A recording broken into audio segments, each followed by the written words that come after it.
Why do people think 2025 is the year of the rapture, the year that Jesus is going to return? Well, let's take a look here. So, Jesus died in 30, 32, or 33 AD. So, we think that based on the Hosea 6:2 prophecy, that it says, after 2 days I will raise you, after 2 days I'll return, and on the third day I will raise you up. So we think that Jesus is going to return in 2,000 years. So if 2032 is 2,000 years or 2033, that makes sense that we would think that if we have a pre-tribulational view of the rapture, that Jesus is going to return in 2025. If we think that Jesus died in 33 AD, 2026 might be the time that he returns. So, and we had this idea that one day equals 1,000 years, and that 2 days is 2,000 years. So it all kind of fits, right? It all like, oh yes, this is all coming together, and we think that this is going to, or this might be the year. So, so we've come up with this theory, but where does it say that in the Bible?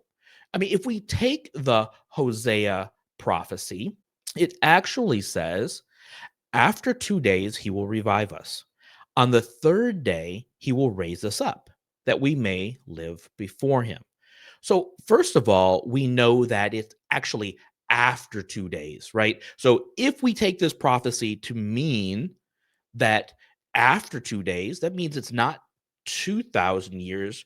And it also tells us that he will raise us up. Well, what does that mean to raise us up? Does it mean to resurrect us? Does it mean to raise up the people of Israel? If we're reading it in context, it really suggests that it's probably the state of Israel. So people go like, well, still that's after 2 days. And on the third day, we will live before him. But if Christians are going to use this prophecy to say that that's when Jesus is going to return, we have to be really careful about how are we using it? How are we going through and interpreting that scripture? Does it mean that he will return exactly at 2,000 years? No, it just says after 2 days. And it says on the third day. So that could be, if there's 1,000 years is a day, that could be year 2001, 2002, 2003. So that scripture is not specific like the Daniel 70 weeks prophecy, right? That was much more specific. 70 times 7, 490 years, but we subtract 1 year, so it's 483. We get after, right? So it can be any time in that time, third day. So we don't know. So even though we want to say that it's exactly 2,000 years, that's not exactly what the scripture is saying.